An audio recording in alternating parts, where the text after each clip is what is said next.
All right, ladies and gentlemen, I hope you had a wonderful day. The S&P 500 has hit a new high on the year today, and it was on a ton of different reasons. One, the debt ceiling has now been virtually resolved, but we had good data, good Fed speakers today, and it all fueled this. But now tomorrow morning, you have the non-farm payrolls, and things could get very crazy. So I say this every time. We are going to be live, youtube.com/the stock market, but we will be live 1 hour before the bell covering all of it. So if you want to see it live, you should be there, but there are a lot of big implications for what it means on the rest of the week, even the month of June, and welcome to June. But not only do we have that, I got your thumbnail, and I got a little strategy for you. Yeah, bro, I got some free money for you.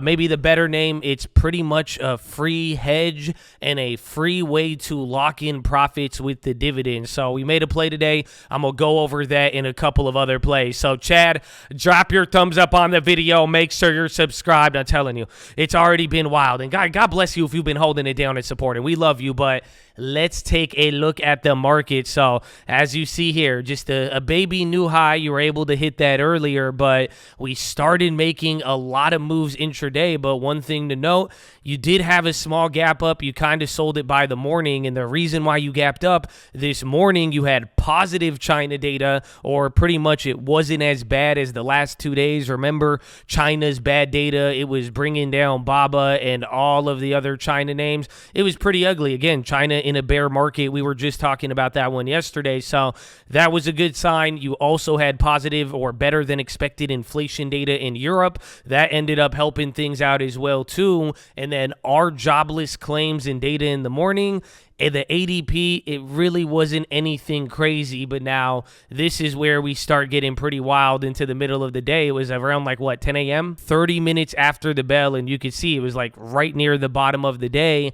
The ISM manufacturing prices paid and employment came out, and the prices paid, it actually dropped dramatically more than expected, and prices paid metric, it's related to inflation, that went down. That was a bullish sign. So like I'm saying, you had all these things going on. You had China, you had Europe, and then you had the debt ceiling voted on. So that was the other piece of news. The House, they approved everything yesterday. That was the voting that we were waiting on, and now it's going to go to the Senate, but it's pretty much seen as a virtual certainty. So now we don't have to worry about it. We even heard from the Treasury and about the refunding. So that's what kind of leaves us where we are now. So taking you to the keys, tomorrow is going to be very big with the non-farms, because that is going to be the runway for next week. Why do I say that? Because next week there's going to be data sets and it could move the market, but the big stuff is not going to be next week. And then the week after next week, it will be Powell, and that will be the main event. So however we set up tomorrow, it's either going to clear the path to the upside, or it's going to kind of keep us in this back and forth weird volatility, and then we're going to keep waiting for all of the other events. So watch for the non-farms tomorrow. The number is expected to come in at 195,000, and that is pretty low, and I have a hot take for you. It's kind of a remix on how I think things could play out tomorrow. I see coming in line or slightly below, slightly above. I would take that as bullish tomorrow in terms of the jobs number. And if it comes in too strong and the jobs number is very good and there's a lot of jobs growth and it shows more evidence of a very sticky and strong labor market, then I would see that as bearish. And then if it comes in too weak, I think people will start to panic on the bad news side. So instead of good news, bad news, good news, I think inline in expectations is bullish. Anything above or below, I mean, just like the porridge, throw it out, all of that, I don't think it'll be good. So it's been kind of a remix. We've gone 6 months so far. So let's see how this plays out tomorrow. I think it's going to be interesting, but that will be the main event. And then, like we said today, the prices paid really did cause a reaction.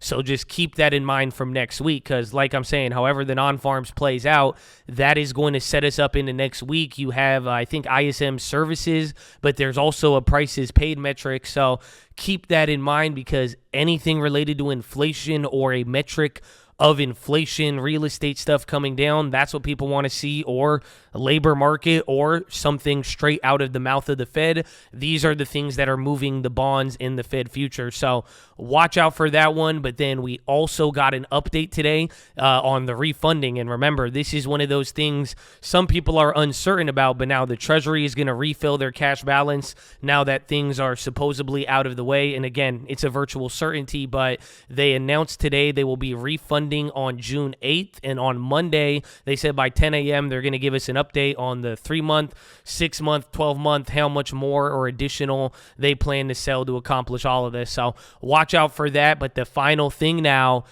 we have to watch for the data. How tomorrow plays out is going to determine this runway for tomorrow and everything else moving forward. But the next stop here is 4,300 until we get Jerome Powell, the way I'm looking at it. And I could be wrong here, and I think it could run above that, kind of like we saw. Again, debt ceiling, things got a little bit more jumpy. Even after that, even a little bit before, even with earnings, things got a little bit more jumpy. So maybe we go above 4,300, but this has been a pretty big line in the sand that I've been talking about for a while so far this year. That brings you right back up to August and all of that. So the next levels, it's 42.25, 42.50, then 4,300. So last time we did go a little bit above that. The previous high from August, the most hated rally, that was 43.25. So we'll see how it plays out. But the way I'm looking at it, if tomorrow goes good and then next week it's a bunch of smaller data sets, that's not going to scare the market. You don't get another bank that collapses or anything like that, then you could easily just ride the wave all the way up to these higher levels. And then by that time, or by the time it takes to grind up there, it'll come into Powell again a week, 2 weeks from now. And then boom, that'll be the final move. Do we confirm this? Are we really now like, okay, this bull market, even though it's already been 10% on the S&P, 20 or so percent on the NASDAQ. So it's up to you to make that determination, but that's what we're really going to find out. So I'm expecting this range here, going to be watching out for that. But if tomorrow is bad, it'll hurt the runway up to 4,300. And then I think maybe we just keep dancing until we get an update or something like that. I don't know, man. I don't know, but that is everything. So let us get into the plays. So right off the bat, I'm excited to share this with you. This is that free money, bro. It's that free money dividend, bro. The free money, they don't feel me, man. But honestly, it's just a great way to lock in profits for free. And the best part, I've been talking about this play here over the last couple of days if you've been watching, but MPW, and they have their ex-dividend coming up on June 14th. Now, I think you could apply this to any other stock that pays a dividend, especially if the stock is seeing a lot of action. If there's a lot of short activity, if there's a high yield, people want the dividend, or following earnings, it's made a very big move. I think even Pfizer is a good example of what happened, I think pre and post ex-dividend here, but there's a lot of big moves leading into ex-dividend and then after ex-dividend. If you're familiar, once the dividend gets paid out, it's like a reason for people to buy in ahead of it and a reason to sell off once you get paid for it. So here's the thing, MPW, it's been moving a lot, but the dividend is high. We got in at a low-cost basis this week by buying and averaging through it, and now with the ex-dividend in the next 2 weeks here, if the puts on June go below a certain price, aka the dividend, so you could apply this to any other name, then it is a free way to already lock in our profits. So that's a lot of words. Let me show you what I'm talking about. Here is the MPW play. If you remember, we bought this just, I think, a week or two ago. This is the trade shares. We have some for the long term, but our average is 777 on 2,000 shares. So I'm already up on it, $800. We were up like $1,000 at one point. But what I'm saying here is June 16th, the ex-dividend is June 14th. So if you hold up until the day before that, you will get paid the dividend. On these 2,000 shares, the dividend is like $540. And again, I'm already up $800. So like I'm saying, this could be a way to get in on the ex-dividend action and pretty much having the dividend hedged for it and make it for free. So then that way we keep the profits or whatever it is when we want to exit, and then we sacrifice the dividend. So like I'm saying, $800 profit, $500 in dividend. You go to the puts here, they're at 43 cents. At one point today, they were showing like threes on the bid, and that's what I'm saying. If it gets around there, $8 puts, our cost basis is at $777. You could work the numbers around pretty much if we go back to break even then these options will be give or take worth around the dividend even at expiration.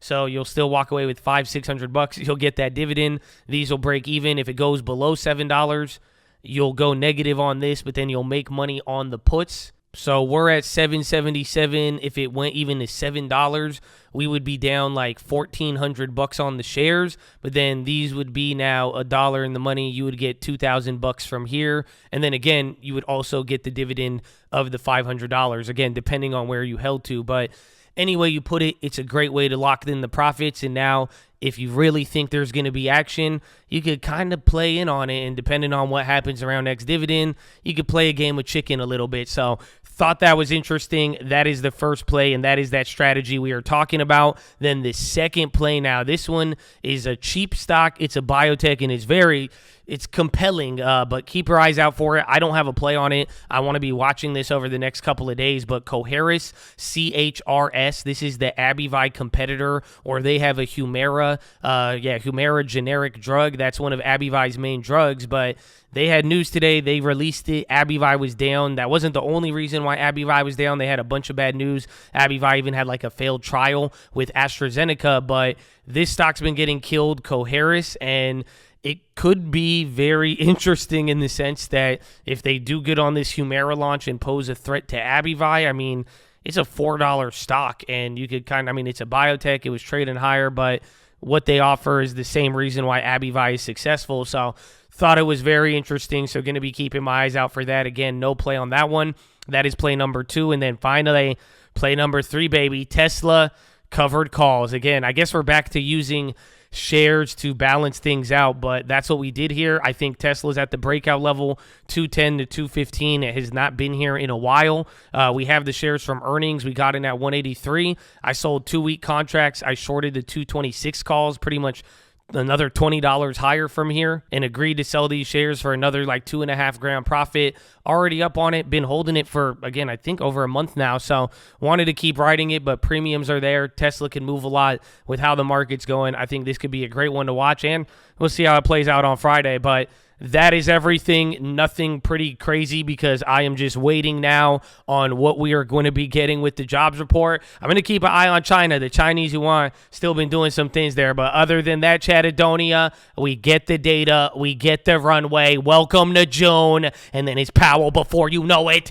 So I hope you're ready. But that is your watch list, ladies and gentlemen. Make sure Hydrate Healthy ready to go. Make sure post your watch list. Make sure we see you there in the morning. I need the armor on. I need the helmet shining. I need you to remember, baby, you're blessed. You don't know what anybody's going through. You've already been through a lot. You got to keep this spirit and keep alive. You came this far for a reason. You got a destiny. And at the end of the day, if you don't like anything of all that, you don't want to get in, I don't know, you don't like the Tony Robbins, you don't like the motivate. I get it, right? You better save 10% and you better own something. You are going to be a owner. That's the reason why you are in the stock market. You're going to own a house one day too. I don't care. Even if you say, no, the generation, the price in the, no, I don't care. I rebuke it. You going to have, that's it, man. That's all I'm saying, because you're already halfway through another year, Chad. You know how long I've been saying this? So, Chad, I love you. God bless you. Thank you guys again. Drink that water. Hydrated, healthy, all of it. I'll see you in the morning. We'll have a good one. This is weird. I've never shot a video here before, too. This is weird. I'm feeling a little weird right now. I feel awkward now, but I can't stop. At least you see me on video. Okay, horn.